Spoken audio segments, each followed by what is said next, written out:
North Korea's military says it's now officially authorized to wage a nuclear attack against the US to counter what it calls Washington's aggression. Pyongyang warns an explosion is imminent and war could break out today or tomorrow. South Korean-based journalist Joseph Kim has more now on the latest in a series of threats there. We see that they use words like the attack has been cleared or the attack has been authorized.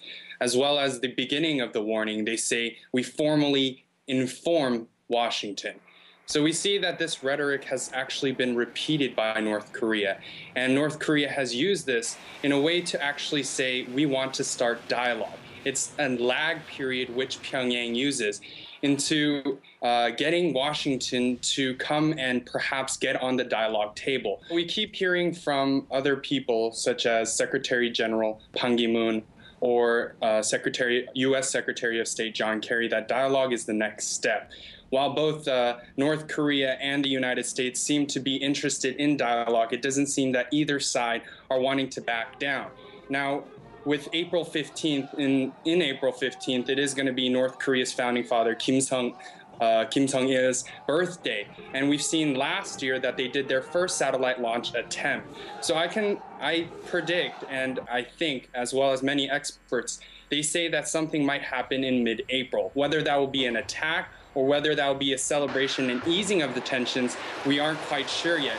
But it can be seen that historically they've done celebrations to mark certain things to happen.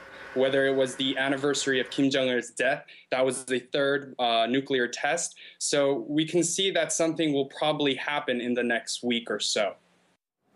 So Pyongyang's latest warning came after the Pentagon announced the deployment of a missile defense system in Guam to prepare against a possible attack. But while any assault is deemed highly unlikely in the US, many are questioning whether Washington's actions are proportionate to North Korea's war rhetoric. RT's Gania Chichikan now explains.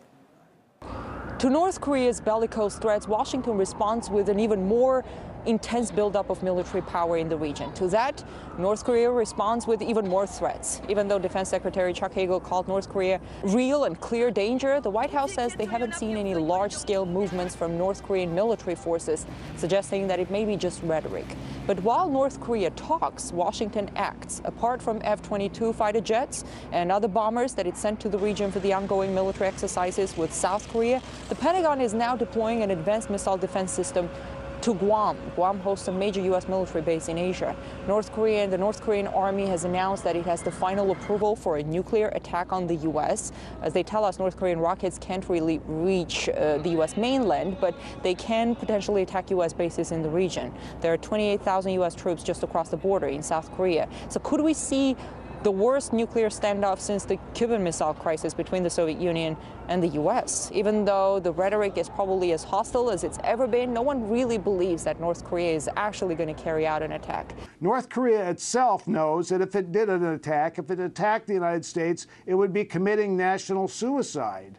The United States would retaliate in a tremendous fashion. North Korea does not want to commit suicide. I believe North Korea is doing all this so it can get to a point to actually negotiate some kind of peace agreement with the United States. In the U.S. media, too, you have all pundits basically saying the same thing, that North Korea is not going to strike because they know it's a suicide, that they want to reach some kind of a deal with Washington, but they're not going to get it.